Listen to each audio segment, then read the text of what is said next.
Ang PSE Index ay bumaba mula 6,520.74 noong July 23, 2021, hanggang 6,270.23 ngayong July 30, 2021. Ang performance na ito ay katumbas ng -3.84% na pagbaba sa index para sa isang linggo. Ang aming magical stocks ay bumaba din mula 628.82k pesos hanggang 613.38k pesos, katumbas ng -2.46% na pagbaba sa aming investment. Sa kabuuan, ang kinita ng aming investment ay bumaba mula 28k pesos hanggang 12.56k pesos. I-update namin ang 4 na batches ng magical stocks kasama ang 6 na experimental magical stocks para sa video ngayong linggo. Bago tayo magpatuloy sa ating update at kung interesado kang mag-invest gamit ang aming magical stocks o nais lamang na i-check ang pagiging epektibo ng aming sistema, mangyaring i-like ang channel na ito, mag-subscribe at pindutin ang notification button upang mapanatili kang updated kada linggo. Una natin talakayin ang performance ng November experimental magical stocks mula July 23, 2021, hanggang July 30, 2021. Narito ang aming worksheet para sa November experimental stocks. Ang top performer ay DMC na tumutubo ng 8.11%, habang ang list performer ay MEG na natatalo ng -29.87%. Merong tayong dalawang signal ng sell sa ating 5 experimental stocks. Tingnan natin ang trend na nagsimula naming i-monitor noong November 2020. Ang PSE Index ay bumaba mula -9.05% hanggang -12.55%, bumaba ng -3.49%. Ang aming experimental magical stocks ay bumaba din mula -10.9% hanggang -13.51%, bumaba ng -2.61%. Ang eksperimento ay nasa baba ng benchmark line, habang ang index ay nasa baba rin ng benchmark line. Ang aming eksperimento ay nasa ibaba ng index na may gap na -0.97% ngayong July 30, 2021, na nagmula sa -1.85% noong July 23, 2021. Talakayin natin ngayon ang performance ng December experimental magical stocks mula July 23, 2021, hanggang July 30, 2021. Narito ang aming worksheet para sa December experimental stocks. Ang top performer ay FGen na tumutubo ng 2.84%, habang ang least performer ay LTG na natatalo ng -29.71%. Merong tayong isang signal ng sell sa ating 5 experimental stocks. Tingnan natin ang trend na nagsimula naming i-monitor noong December 18, 2020. Ang PSE Index ay bumaba mula -10.34% hanggang -13.79%, bumaba ng -3.44%.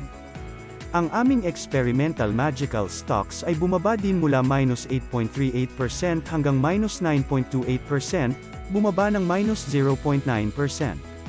Ang eksperimento ay nasa baba ng benchmark line, habang ang index ay nasa baba rin ng benchmark line.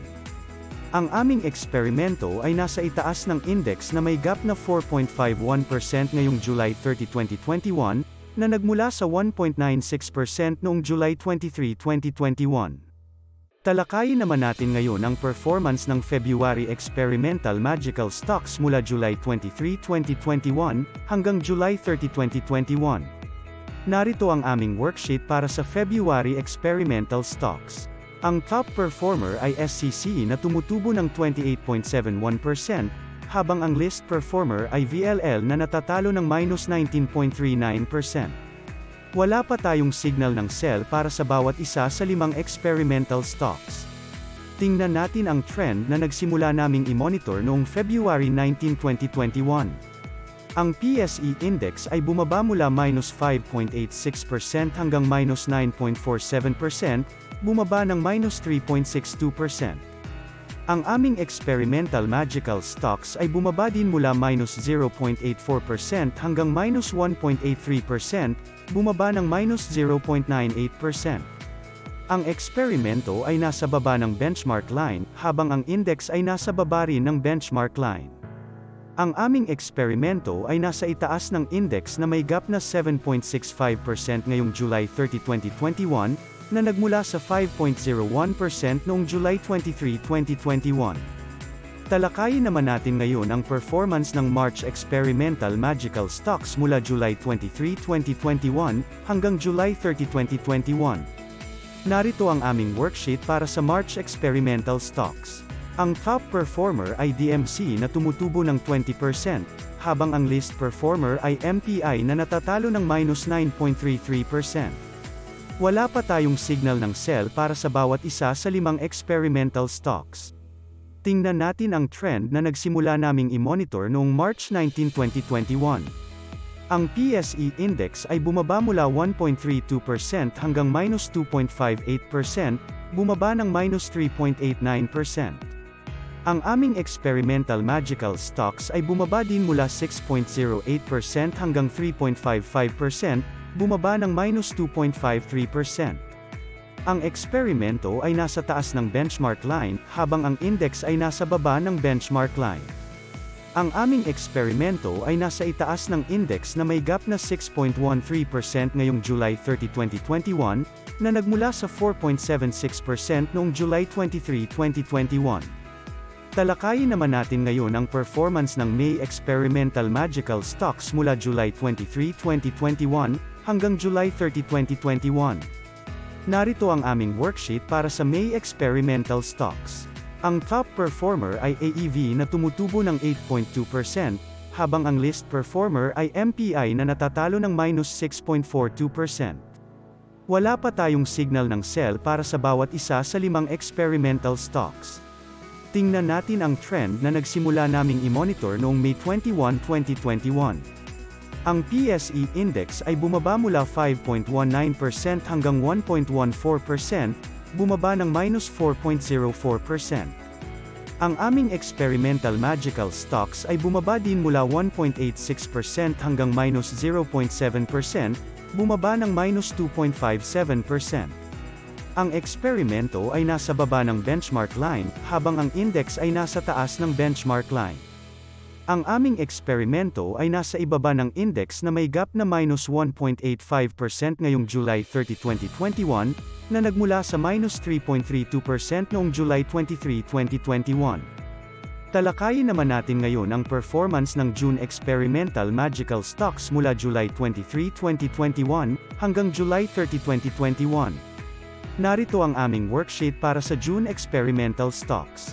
Ang top performer ay TEL pero natatalo ng -2.85%, habang ang least performer ay MPI na natatalo ng -12.72%. Wala pa tayong signal ng sell para sa bawat isa sa 5 experimental stocks. Tingnan natin ang trend na nagsimula naming i-monitor noong June 18, 2021. Ang PSE Index ay bumaba mula -4.83% hanggang -8.48%, bumaba ng -3.66%. Ang aming experimental magical stocks ay bumaba din mula -4.69% hanggang -8.1%, bumaba ng -3.4%. Ang eksperimento ay nasa baba ng benchmark line, habang ang index ay nasa baba rin ng benchmark line.